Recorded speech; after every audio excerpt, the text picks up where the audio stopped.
Yo, what up? It's Aaron Moses, gang. Now, I went live and I made a video. I'm gonna make this real fast.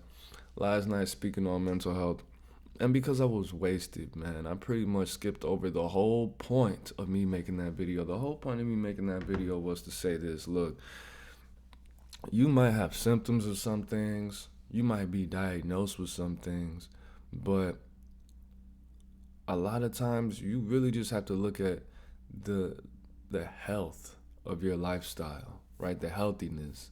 Do you isolate? Are you always drinking and smoking? Are your friends all losers? Are you eating a healthy diet? Do you eat fruits and vegetables every day? Do you drink water a lot? Is mostly what you drink water? If not, I could see why you might feel like you're depressed or you have anxiety if you don't go out, if you are struggling to make money.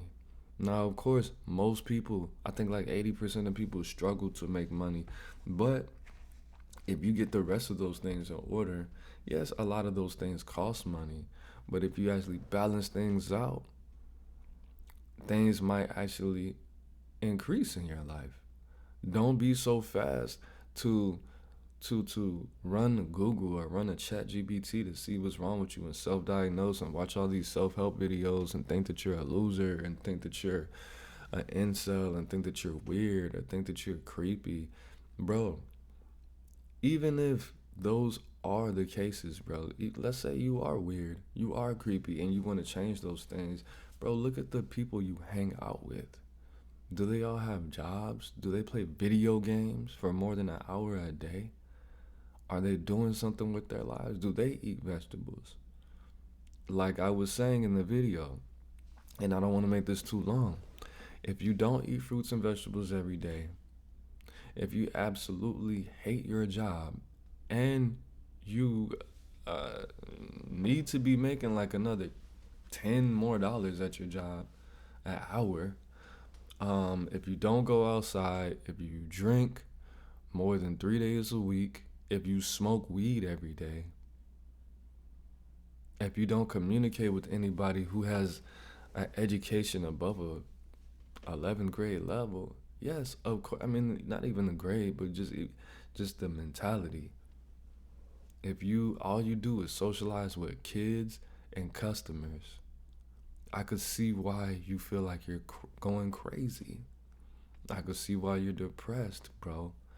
It's not just for you to pop a pill and make it go away or talk to somebody who was programmed by the government to make you healthy or guide you, coach you into being healthy by the standards of people who barely know what healthy is.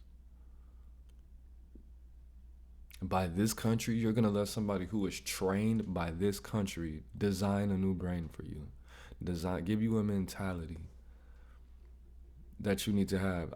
That's why you're in this place in the first place. Public school, marketing, the medicine, like, bro, no. I'm not saying that you shouldn't go to therapy ever. I'm just saying that you might not be crazy. If you act like you're depressed, you're gonna feel depressed. If you constantly press yourself down, yes, you're gonna feel depressed. That's what depression is, pressing your energy down, right? You might be angry and be depressed. That's what happens when you press yourself down. It just shoots your energy just shoots out randomly and it looks like anger, but it's really not. It's fear, right? You might be anxious because you're always worrying about something that you can't handle because you don't handle what's in front of you. Yes, that's gonna give you angst. That's normal, bro. You might not be unhealthy. You might just be normal. You might just be a perfectly normal person with bad habits that are easily adjustable if you take small steps every day. That might be the case. I'm not saying that if you have a chemical imbalance and you truly have something missing from your mind, from your physical brain, that you shouldn't take meds. I'm not saying that. That would be irresponsible for me to say. I'm not saying that if something truly happened in your past that you can't get over, that you shouldn't seek guidance. from a counselor. I'm not saying that. If you for real, have real, legit problems, for real, if somebody held you down and did what they wanted to do with you, yeah, you go to therapy, yeah. But if you just have bad habits and you're doing this to yourself, bro, and you could say, you know what, I don't work out, I don't eat vegetables, I don't drink water. All of my friends, nothing wrong with working at McDonald's, but they don't even want to fill out an application for McDonald's, and they turn around and ask me for money and say it's for laundry. When I know they wash all their clothes by hand and their mom does their laundry. Like, bro, of course you're going to be depressed because you do depressing things, and you can easily just not do those things. You could easily just not talk to those people. You could easily just clean your house and you won't feel as sad because it stinks and it's some smell that you can't identify. And it smells like something that you haven't ate for weeks in your refrigerator. Like, bro, yes, these things can be done. It's gonna take a little bit of work, but you gotta do it. And it might not take you years to heal this thing or to treat it or to change. So one thing can change, then another thing can change, then another thing can change. You might not have to do all of that. You might not have to pay somebody to talk to you. You might just have to talk to yourself, right? And before I go, let's go over these three components that this doctor, yes, but this dude is not American. Number one, he's not American. Number two, I trust him. He said some good stuff.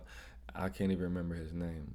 And a lot of people look up to him. But it makes sense to me. I can think for myself, not being a hypocrite, right?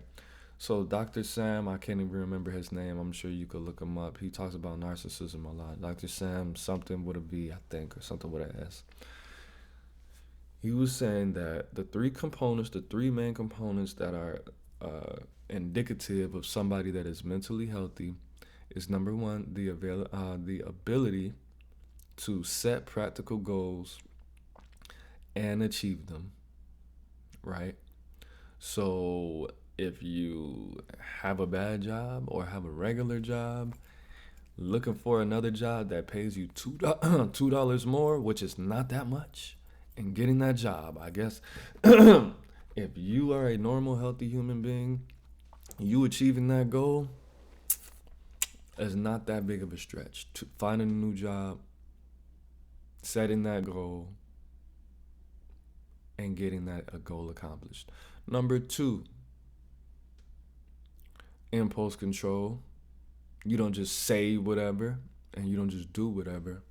And number three, you don't deliberately do self-destructive things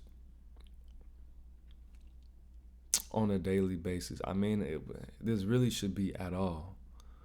But we have to look at the culture, bro. We have a very overweight culture in America. Impulse control, setting goals, and doing self-destructive things. I would probably have to say more people in America are overweight than underweight, or they have some kind of addiction that involves drugs, or they have some kind of codependency, right? At the end of the day, bro, there's a large possibility that you are mentally unhealthy, but it doesn't have to be that way. Impulse control, self-destructive habits, and setting goals. Sounds like you need to get those three things in check. Surround yourself with new people. Because, I mean, if you know 3 people or 5 people that you call your friends and they all have issues like this, the likelihood of you being the leader and trying to lift everybody up and change that so you could change your own situation, the likelihood of you being able to do that is more than likely very low. But hey, I mean, what do I know? I'm just a person. It is what it is. It's not what it's not. It's Aaron Moses on the band. You the band. We the band together, man. Listen to breath, breathe in peace. Gang.